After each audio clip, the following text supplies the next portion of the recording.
country if we just give them some lift, how they can really develop like the GM example I told you about earlier.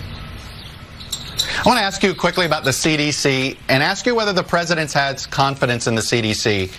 It does seem as if the initial guidelines, they didn't want them put out. They've put down very limited guidelines with more detailed ones coming later. CDC hasn't been able to give a briefing now in over a month.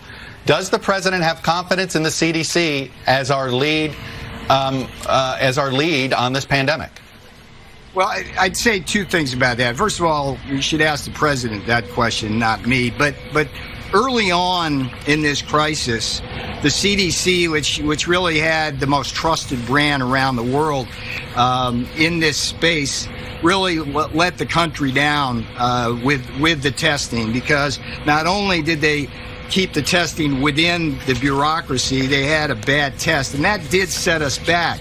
But going forward with these guidelines, the important thing to understand here for the American people is this.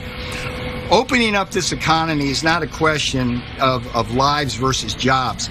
The fact of the matter is, and what President Trump realized early on, is that if you lock people down, you may save lives directly from the China virus. Right. But you indirectly are going to kill a lot more people. And why do I say that?